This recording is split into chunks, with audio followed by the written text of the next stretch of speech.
ಅಸ್ಸಲಾಮು ಅಲೈಕುಂ ವರಹ್ಮತುಲ್ಲಾಹಿ ವಬರಕಾತಹು.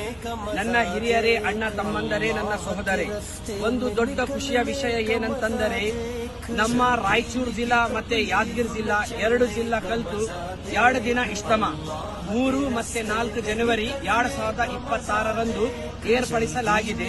ತಮ್ಮೆಲ್ಲರಿಗೆ ಕಳಕಳ ವಿನಂತಿ ಏನಪ್ಪಾ ಅಂತ ಹೇಳಿದ್ರೆ, ಆ 2 ದಿನ ಶನಿವಾರ ಮತ್ತೆ ಐತವಾರ 2 ದಿನ ಸೂಟಿ ಇರುತ್ತದೆ.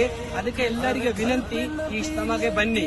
ಏಕೆಂದರೆ ಬಹಳ ನಮ್ಮ ನಾರ್ತ್ ಕರ್ನಾಟಕ ಜನರು ದುಡಿಯೋ ಸಲಾಗ ಪೂನಾ, ಗೋವಾ ಮತ್ತೆ ಬೆಂಗಳೂರಿಗೆ ಹೋಗಿರ್ತಾರ. ಅವರಿಗೂ ನಾನು ಏನಪ್ಪಾ ಅಂತಂದ್ರೆ ಒಂದು ವಿನಂತಿ ಸಿಕ್ಕತೀನಿ, ನೀವು ಆ 2 ದಿನ ಸೂಟಿ ಹಾಕ್ಯಾಸಿ ಈ ಇಜ್ತಮಗೆ ಬಂದು ಏನಪ್ಪಾ ಅಂತಂದ್ರೆ ಈ ಕಾರ್ಯಕ್ರಮವನ್ನು ಯಶಸ್ವಿ ಮಾಡಿ ಬೇಕಂತೇಳಿ ವಿನಂತಿ. ಇನ್ನೊಂದು ವಿಷಯ ಏನಪ್ಪಾ ಅಂತ ಹೇಳಿದರೆ, ಈ ಇಜ್ತಮದೊಳಗ ಮೂಕರು, ಕಿವುಡರು ಮತ್ತೆ ಕಣ್ಣು